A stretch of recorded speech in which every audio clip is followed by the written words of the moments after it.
So this morning I was reading through Psalm 139 as a part of my devotions, and as I was thinking about the ways in which God is everywhere, and it talks about how we can go away, but we can't get away from God. We can go to the farthest ends of the earth, God is there. We can go to the depths of the sea, God is there. We can go and do all kinds of things and try to get away from Him, but we can't. It's because God loves us and He created us. This is what it says in verse 13.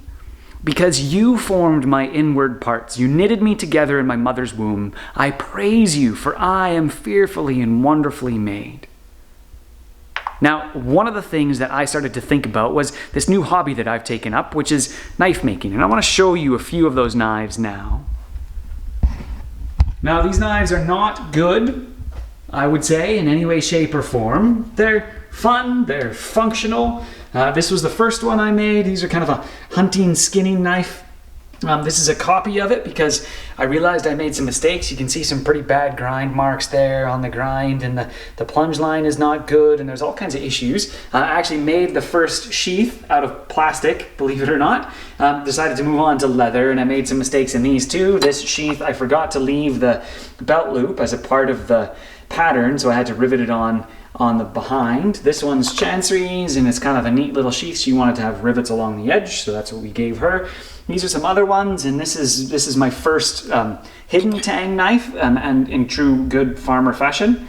I don't know if it'll focus on that. There you go. It's just a bolt through. I actually threaded the end of the tang and put a bolt through. Now it's also held with epoxy and stuff. And again, these are some of the sheaths that I've made mistakes. This one, again, I forgot to put the belt loop on. This one was a part of the pattern. See, that one works good. This one too, part of the pattern, awesome. This is gonna be a boat knife, which is also a hidden tag knife. I'm not gonna do the little thing on the back with this one. It's not together yet, the handle's not done, and I haven't finished off the blade yet either. I've just got the basic grind. A boat knife is kind of weird because it's got a straight edge along the blade end and then a curved edge around the top, which is kind of different from all the rest. Now, you might be wondering, why in the world was I thinking about knives as that psalm came up?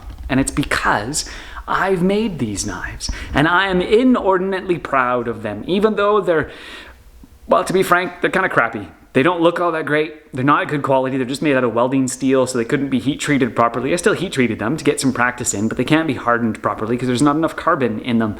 And yet, I still love them. I think they're cool. I think they're awesome. I'm proud of them. I show them off to different kinds of people. And it just made me think that if I'm that proud of something like that, and God has made each and every individual one of us, and that is why He looks after us. That is why He's so proud of us. That is why He takes care of us. Now, that's also why He gets angry when things happen to us that are not good for us. When we do things that harm ourselves or others, or when others do things to us that harm us, we get sad. I'm mad when someone takes one of the knives that I've made and drops it on the ground, and it's just a knife. Like, it's not a big deal.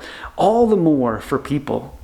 God loves and cares about us, and He is angry about the ways in which we have mistreated one another. So as we think about the ways in which we are God's workmanship individually, and all of those other people that we know, and maybe even that we don't know, and maybe even that we don't like, God loves and cares about each and every one of us.